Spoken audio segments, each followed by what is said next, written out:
ஸ்டாலின் அவர்களுக்கும் விவசாயத்துக்கு சம்பந்தம் இருக்கா? அவர் விவசாயத்தை பத்தி ஏதாவது தெரியுமா?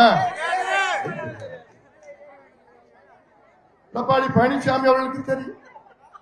எடப்பாடி பழனிசாமி அவர்கள் ஆட்சியில் தான் அரசு பள்ளிக்கூடத்தில் படிக்கின்ற பிள்ளைகள் ஏழை மாணவர்களுக்கு 7.5 விழுக்காடு இடஒதுக்கீடை எடப்பாடி பழனிசாமி அவர்கள்.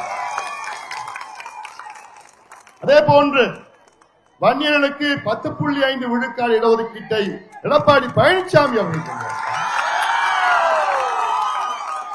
அந்த இடஒதுக்கீடை கெடுத்தது ஸ்டாலின் அவர்கள், கொடுத்தது எடப்பாடி பழனிசாமி அவர்கள், கெடுத்தது ஸ்டாலின் அவர்கள். இதெல்லாம் பெரிய சூழ்ச்சி, பெரிய சூழ்ச்சி. எல்லாம் நீங்கள் புரிந்து கொள்ள வேண்டும். சமூக நீதி பிரச்சனை. அதனால நீங்கள் எல்லோரும் சேர்ந்து விவசாய பெருமக்கள், வியாபார பெருமக்கள், அரசு ஊழியர்கள், நெசவாளர்கள் போன்ற அனைத்து நிலை மக்கள், குறிப்பாக பெண்கள், என்னுடைய சகோதரி, என்னுடைய தாய்மார்கள், நீங்கள் எல்லோரும் சேர்ந்து நம்முடைய வெற்றி வேட்பாளர் என்னுடைய அன்பு தம்பி கணேஷ்குமார் அவர்கள் எல்லோரும் மாம்பழம் இங்க கூட நான் என்னுடைய நாடாளுமன்ற நிதியிலிருந்து ஒரு 30 லட்சம் ரூபாய் நான் கொடுத்தேன். இங்க இருக்கிற பாத்ரூம் கட்டணும், கழிப்பறை கட்டணும், தங்கி கட்டணும் இங்க பக்கத்துல. ஏன்னா லட்சக்கணக்கான மக்கள் நம்ம அம்மாவை பார்க்க வராங்க, நம்முடைய அங்காள பரமேஸ்வரி அம்மாவை பார்க்க லட்சக்கணக்கான மக்கள் வராங்க. அவங்களுக்கு ஒரு பாத்ரூம் கூட இவ்வளவு நல்லா இல்ல.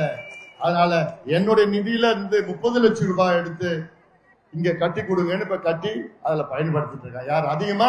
பெண்கள் பயன்படுத்திட்டு இருக்காங்க. இதுதாமா நமக்கு வேணும், இதாமா நமக்கு வேணும். அதனால இன்னும் இந்த பகுதிக்கு பல வளர்ச்சிகள் வேண்டும், பல திட்டங்கள் வேண்டும். 3 வருஷம் இந்த தொகுதியில ஒரு மந்திரியா இருந்தாரு.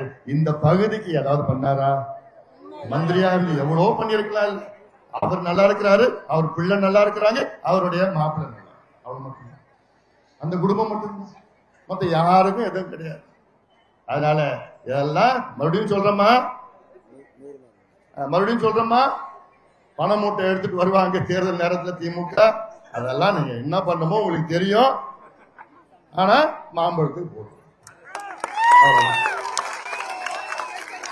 அதே போன்று ஸ்டாலின் அவர்கள் 5 ஆண்டுகளுக்கு முன்பு அவருடைய தேர்தல் பிரச்சார நேரத்தில் அப்போ எதிர்கட்சி தலைவராக இருந்தார்.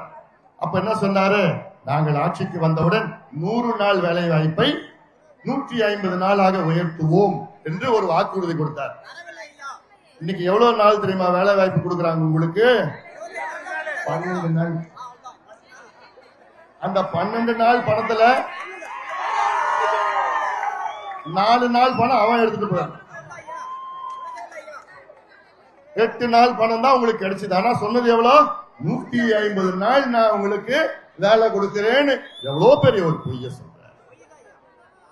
இன்னைக்கு இதே ஸ்டாலின் சொல்றாரு, நாங்கள் ஆட்சிக்கு வந்தால் 8000 ரூபாய் கூப்பன் கொடுப்போம்.